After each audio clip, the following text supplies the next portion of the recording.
बचे हो। किसकी कृपा से? बोलते जाओ जरा। शंकर के। अब तुम्हें भी जितने चाहिए उतने दिन अभिषेक कर लो, शिव की कृपा है, शंकर की करुणा है। महाराज वो क्या नहीं देता, सब कुछ।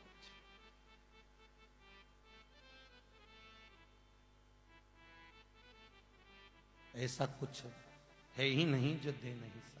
सर्वस्व था सर्वस्व। उसके दरबार में आने वाला वो बस भगवान विष्णु जो देते हैं वो सोच कर देते हैं देना क्या है। ब्रह्मा जी तुम्हारी लेखनी में कितना लिखा है उतना देंगे, पर केवल एक देव अधिदेव महादेव ऐसे होते हैं जो बिना सोचे समझे दे देते हैं। लंका के राजा रावण को सोने की लंका दे दी, भस्मासुर आया, थोड़ा सा तप करा, आशीर्वाद दे दिया, ये कड़ा ले जा, जिस पे हाथ रखेगा वही भस्म हो जाएगा। उसने कहा प्रैक्टिकली यहीं कर लो। शिव जी भस्मासुर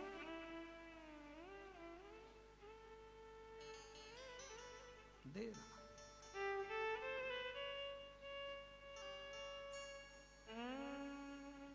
रावण को बाबा तूने लंका दी,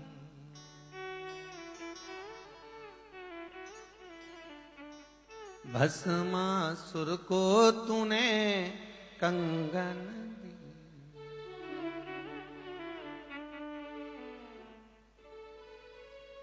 उसी ने तेरा पीछा किया भोले बाबा, शंभू बाबा भोले बाबा। दमादम भोले शंकर गले में नाग भयंकर, बमा बम भोले शंकर गले में नाग भयंकर, बमा बम भोले शंकर गले में नाग भयंकर, बमा बम भोले शंकर गले में नाग भयंकर। लाज मेरी हो लाज मेरी, ताली स्वर।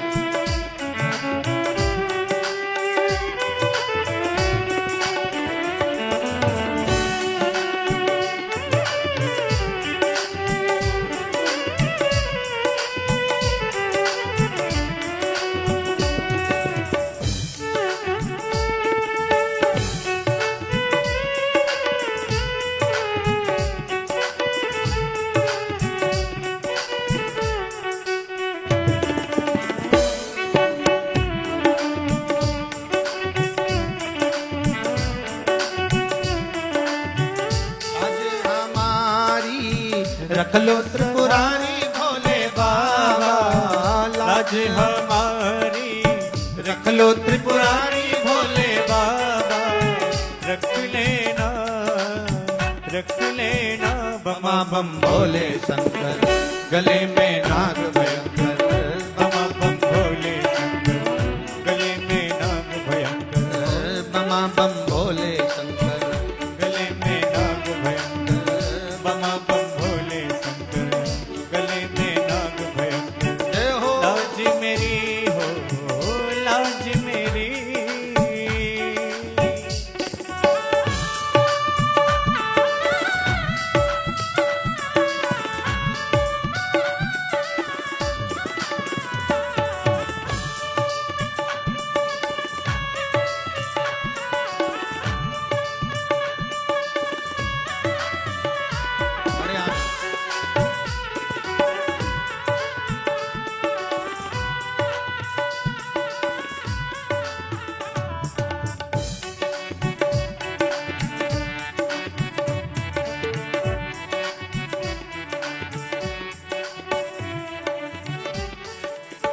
भस्मासुर को तूने कंगन दिया है, भस्मासुर को तूने कंगन दिया है, रावण को तूने ही लंका दिया है, रावण को तूने ही लंका दिया है।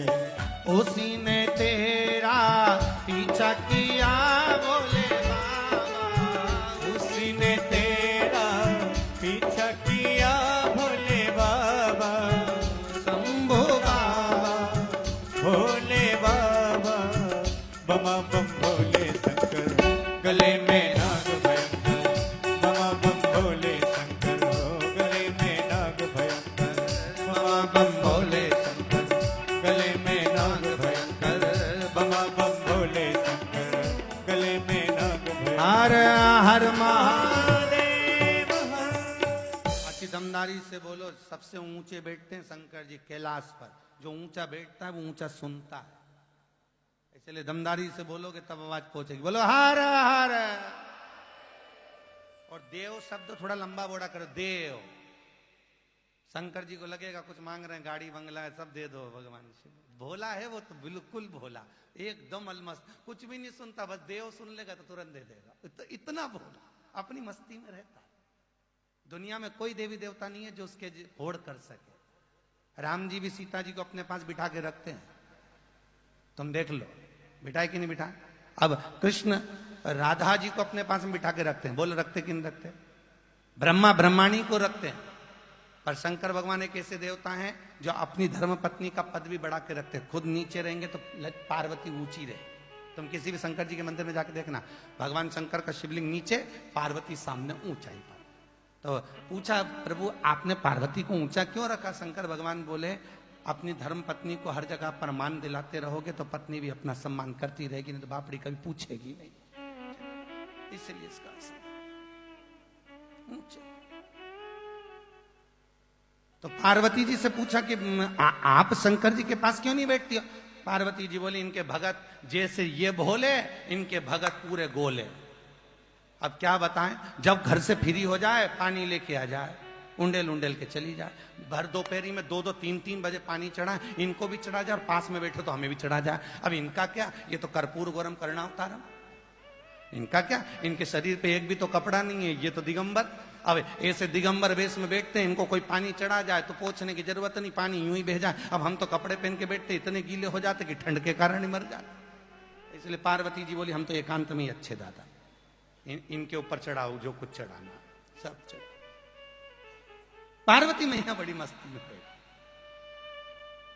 गणेश जी भी, गणेश जी से पूछा तुम तुम्हारे पिताजी के पास नहीं बैठते क्या। जरूरत नहीं बाबा, दिन भर पानी चढ़ा चढ़ा के बीमार कर दे, इसलिए हम तो दूर अच्छे। तुम यही देख लो शंकर जी के मंदिर के पास में, शंकर जी के आसपास कोई नहीं, उनकी पूरी औलाद पत्नी कोई नहीं, सब दूर बैठे, वो देखते रहे तुम पे डोलते रहे। हम तो बैठे चक्कर में पड़े, क्योंकि शिव के भगत भी बड़े विचित्र होते, बड़े भाव से। माताएं कई बार भजन में गाती, तांबा का हंडा में तातो दरो पानी, नीनाए भोला नवा के रहूंगी। शंकर भगवान बोले ये जिद्दी है, नवा के तो रे। तो भैया ऐसे तो सब शांति अच्छे भले शिव के भगत ओ घड़ी महाराज शास्त्र कह रहा, शिव राजा श्वेत के भी प्राणों को अगर कोई बचा लिया तो वो शंकर बचा, शिव ने बचा। कभी कभी विचार करना, एकांत में जब बैठो तो बहुत ध्यान लगाना। जो तुमसे उम्र में बड़े थे, तुम्हारे मोहल्ले में, तुम्हारी कॉलोनी में, तुम्हारे परिवार आदि में देखना। कुटुंब में बहुत बड़ा परिवार होता है, बहुत बड़ा कुटुंब होता है, बहुत बड़ा परिवार, कोई कहीं रह रहा कोई कहीं रह रहा। और मोहल्ले में भी देखना, जो तुमसे उम्र में बड़े थे वो चले गए। कई कई तुम्हारे मोहल्ले में तुम देखना जो तुम्हारी हम उम्र के थे वो भी कई चले गए। कई कई तुम्हारे मोहल्ले में देखना जो तुमसे कम उम्र के थे वो भी चले गए। शंकर जी ने आप ही को बचा के क्यों रखा है? आपने ऐसा कौन सा पुण्य करा था जो शिव जी ने आपको रख लिया?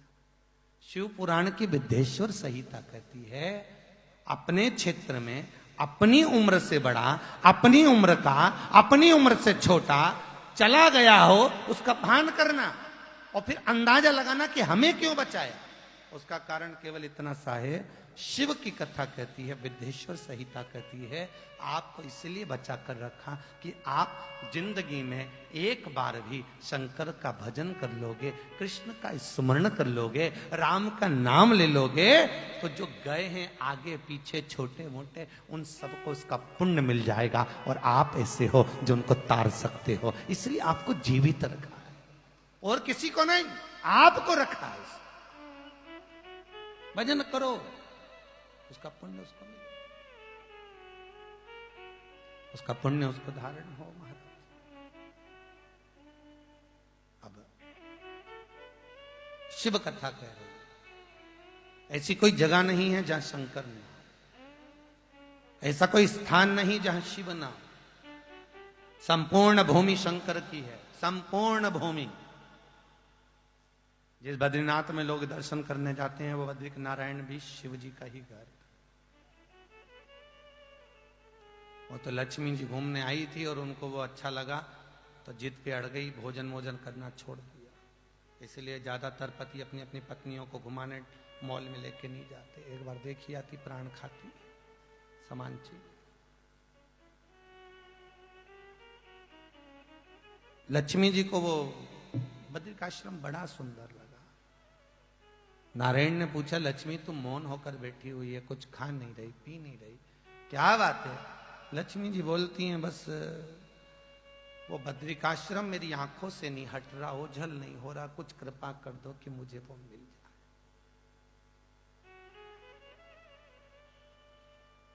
वो मिले मुझे, ऐसी कुछ कृपा हो,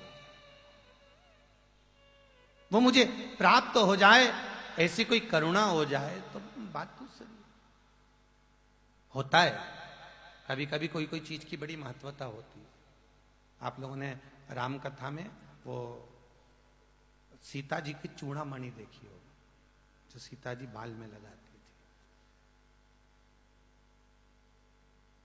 वो चूड़ामणि जो थी वो बड़ी विचित्र थी। आप लोग शिव पुराण सुन रहे हैं तो आपको ये चीज का स्मरण होगा। वो जो चूड़ामणि थी जो सीता जी के केश में लगी हुई थी, वो शंकर जी की दी हुई थी। कब मिली थी वो? तो कहा समुद्र का जब मंथन हुआ और उस मंथन में जब गौ माता निकल गई, विष निकल गया, विष निकलने के बाद दो देवियां उस मंथन में से निकली। एक रत्नका देवी, जिसको रत्नका नंदनी कहा जाता था, और दूसरे नंबर पर निकली थी लक्ष्मी। ठीक है, दो देवियां प्रकट हुई थी, एक रत्नका नंदनी और दूसरी थी लक्ष्मी देवी। ये दो देवियां प्रकट हुई। तो लक्ष्मी जी तो बहुत बाद में निकली, पहले रत्नका देवी निकल गई। रत्नका नंदनी जब निकली तो निकल कर रत्नका सीधे शंकर के सम्मुख में पहुंच गई, जिसने विष दिया था। और शंकर के सामने जाकर रत्नका देवी ने, उस रत्नका नंदनी ने हाथ जोड़कर शिव का स्मरण किया। नमः शिवाय, नमः शिवाय, नमः शिवाय। जैसे ही रत्नका नंदनी ने शिव का स्मरण करा, स्मरण करते ही शंकर प्रसन्न हो गए। रत्नका, क्या बात है, तू प्रसन्न चित्त में मेरा सीधे प्रकट होकर रत्ना, तू रत्ना प्रकट होते से ही मेरा भजन कर रही है, क्या बात है? रत्नका ने कहा, भोलेनाथ, मैंने भगवान हरि का, भगवान विष्णु का स्वरूप देखा है, मैं उनको अपना बनाना चाहती हूँ। शंकर जी कहते हैं, तेरी मनवांछित कामना पूर्ण होगी, तू अभी यहां से जाएगी, तुझे मिले जाएंगे हरि। जैसी रत्नका जाने लगी, वहीं से समुद्रदेव दौड़कर आए। समुद्रदेव ने भगवान शंकर से कहा, भोलेनाथ, अभी अभी मंथन में भगवान विश्वकर्मा जी जो निकले थे, विश्वकर्मा जी ने उस मंथन में से जो रत्न निकले थे, उस रत्न की एक चूड़ामणि बनाई। शंकर जी ने कहा, लाइए वो चूड़ामणि हमको। तो चूड़ामणि लेकर उन्होंने रत्नका को दे दी। अब रत्नका नंदनी के पास वो चूड़ामणि आ गई। चूड़ामणि रत्नका के पास में आई, उसको लेकर रत्नका चली। भगवान विष्णु के पास जैसी रत्नका नंदनी पहुंच रही थी, इतनी देर में लक्ष्मी जी प्रकट हो गई और समुद्र देव ने उस लक्ष्मी को भगवान विष्णु को दे दिया। इसकी आंख में जल भर गया, रो पड़ी। जैसे गंगा शंकर को अपना बनाने के लिए रो रही थी, क्योंकि गंगा और पार्वती भी दो सगी बहन है, उसी तरह रत्नका और लक्ष्मी भी सगी बहन है। तो लक्ष्मी को नारायण मिल गए, इधर पार्वती को शिव मिल गए, उधर गंगा रोई, इधर रत्नका रोई। रत्नका रो रही, नयनों से जल बह रहा है। क्या बात है, नयन जल थे रत्नका के। भगवान विष्णु जान गए, दौड़कर रत्नका के पास में आकर बोले, रत्नका नंदनी तुम रो रही हो? हाँ प्रभु, मैं आपको अपना बनाना चाहती थी पर आप मेरे नहीं हो पाए, लक्ष्मी के हो गए नारायण। चिंता मत कर रत्नका, तूने मुझे अपने मन से पति बनाया है ना। सत्ययुग तो नहीं, त्रेता भी नहीं, द्वापर भी नहीं, पर जब मेरा कल्कि अवतार होगा, उस कल्कि अवतार में तू मेरी धर्म पत्नी बने। जब कलयुग पूर्ण नष्ट होने पर रहेगा, भगवान का कल्कि अवतार होगा, तब ये रत्न नंदनी भगवान की पत्नी होगी। प्रभु जब तक मैं क्या करूं? जा सुंदर शिखर पर गजमथ पर बैठकर, लोग तुझे वैष्णवी कहेंगे, वहां बैठकर तू साधना में लीन हो जा, तप में लगी रहे। लक्ष्मी पार्वती और ब्रह्मणी के रूप में तेरा ही स्वरूप पूजा जाएगा। तो बैठ, वो वैष्णवी के रूप में बैठ गई। तो कहा प्रभु ये चूड़ामणि का क्या करूंगी? तो उन्होंने भगवान विष्णु को दे दिया, मेरी तरफ से शादी की गिफ्ट, वो चूड़ामणि। जो सीता ने चूड़ामणि हनुमान को दी थी, वो चूड़ामणि की कथा कितनी लंबी है, जरा ध्यान देना। आपने राम कथा में कभी सुनी ना सुनी, पर आज शिव पुराण में सुनी। चूड़ामणि ले जाकर भगवान शंकर ने जो रत्ना को दी थी, रत्ना ने वो चूड़ामणि भगवान विष्णु को गिफ्ट में दे दी। भगवान विष्णु ने वो चूड़ा लिया। इंद्र खड़े थे, उनको वो रतन जड़ी हुई चूड़ामणि बड़ी सुंदर लग रही थी, बड़ी सुंदर। कहा प्रभु ये चूड़ामणि जो आपको दी है मैं ले सकता हूं? भगवान विष्णु ने उठाकर उनको दे, ये लो चूड़ामणि तुम रख लो। इंद्र ने चूड़ामणि ले जाकर इंद्राणी को दी, उसके केश में लगाई। इंद्राणी अति शोभा पाने लगी। समय आ गया और उसी समय पर एक समरासुर नाम का राक्षस हो। उस समरासुर राक्षस को वही मार सकता था जिसके घर में कोई संतान का जन्म ना हुआ। अब इंद्र के यहां तो पुत्र जयंत हो गया था, शिव जी के यहां भी थे, सबके यहां बच्चे थे, पर एक ही थे उस समय पर, राजा दशरथ, जो सूर्य वंश में प्रकट हुए थे। इनके घर में संतान नहीं थी। कहा समरासुर को मारने के लिए आपको आना है। दशरथ जी को निमंत्रण दिया। दशरथ जी ने 13 क्षोणी सेना तैयार करी, समरासुर पर आक्रमण किया। आक्रमण कर समरासुर के वध निकल दिया। समरासुर मर गया। मरा तो इंद्र प्रसन्न हो गया, क्योंकि समरासुर ने इंद्र की पूरी सत्ता को छुड़ा लिया। प्रसन्न हुआ। प्रसन्न होकर इंद्र ने दशरथ जी को सपरिवार भोजन पर बुलाया। कौशल्या और सुमित्रा नहीं गई, कैकेयी और दशरथ जी भोजन करने के लिए जब पहुंचे, पूरा आव भगत संस्कार इंद्र ने किया। और इंद्र ने दशरथ जी को बहुत सारे रत्न प्रदान करे। कैकेयी जाने लगी तो इंद्र की पत्नी इंद्राणी ने हाथ जोड़कर रोककर कहा, कैकेयी जी आपके पति के कारण आज मैं वापिस अपनी सत्ता पर बैठी हूं।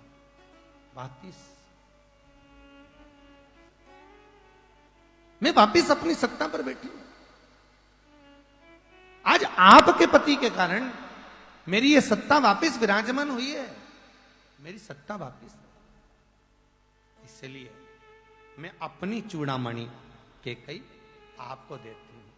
कैकेयी ले ये चूड़ामणि, तुम्हारे जिस राज्य की नारी इस चूड़ामणि को पहनेगी, उस राज्य का राजा कभी हार नहीं सकता। जिस नगर में चूड़ामणि पहनी हुई स्त्री रहेगी, उस नगर का राजा कभी नहीं मर सकता, कभी पराजित नहीं हो सकता, विजय ही प्राप्त होगा। चूड़ामणि दे दी कैकई को। कैकई ने वो चूड़ामणि सुमित्रा जी को दे दी। समय आया, राम जी का विवाह हो गया, 4 बहुएं घर में आ गई। सीता जी की मुंह दिखाई थी, कौन क्या दे।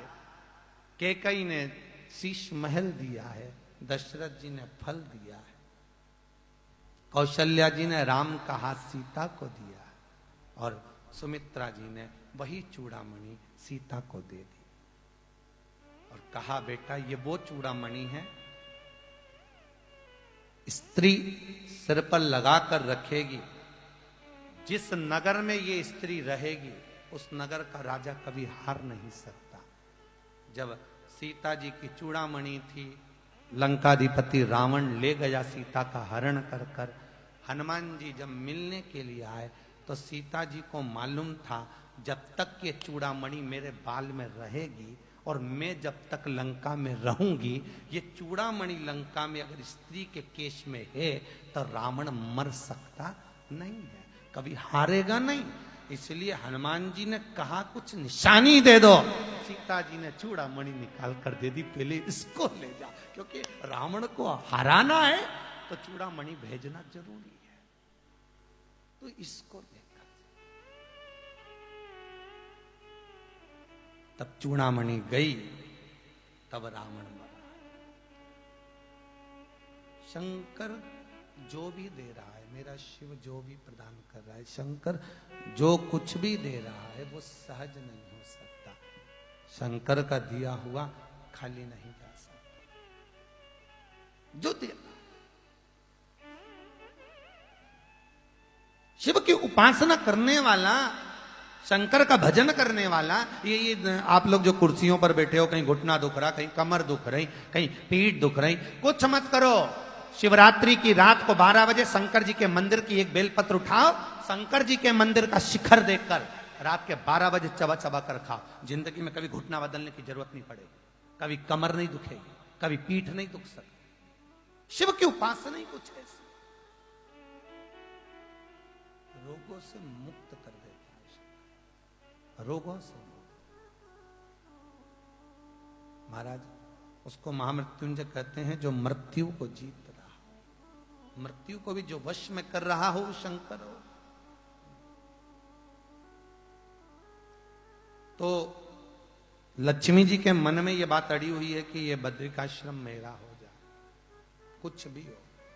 अच्छा देखो, केवल भगवान कृष्ण के यहां पर 1 लाख संतान नहीं दी। उठाकर देखिए शास्त्र। आप तो राम जी के मंदिर में बैठे हो, सामने हनुमान जी बैठे हुए हैं। हनुमान जी की माता अंजना, अंजना के घर में 52 साल की माता अंजना हो गई थी। कितने साल की? 52 वर्ष की माता अंजना थी और संतान नहीं थी। तब अंजना माता की आंख में जल भर गया। एक दिन केसरी से बोला, मेरे घर में संतान नहीं है। केसरी ने कहा, तेरे पिता इतने ज्ञानवान हैं, तो उनके पास जा। गौतम बाबा के पास में अंजना ने जाकर कहा, पिताजी मेरे घर में संतान नहीं। गौतम बाबा ने कहा, तू शंकर जी की आराधना कर। शंकर की जब अंजना माता ने सेवा करी, आराधना करी, पूजन करी, स्वयं भगवान शंकर ने पार्वती को भेज दिया, जरा पता करिए काय के लिए पूजन कर रही है। पार्वती ने पूछा, क्यों पूजन कर रही है? तो कहा, संतान के लिए। कैसी औलाद चाहिए? तो कि शंकर जैसी, शिव जैसी संतान। हाँ, शंकर भगवान के पास, पार्वती ने कहा, तुम्हारे जैसा पुत्र चाहिए। भगवान बोले, मेरा तेज पुंज माता अंजना के गर्भ से प्रकट नहीं हो सकता, धारण नहीं कर सकती। मेरे तेज पुंज को अंजना जन्म तो देगी, पर 6 टुकड़ों में जन्म देगी। इसलिए राम जी 4 भाई, हनुमान जी 6 भाई। हनुमान कितने भाई हैं? 6 भाई। अंजना माता के गर्भ से जब शंकर जी के ही तेज पुंज से पवन देवता ने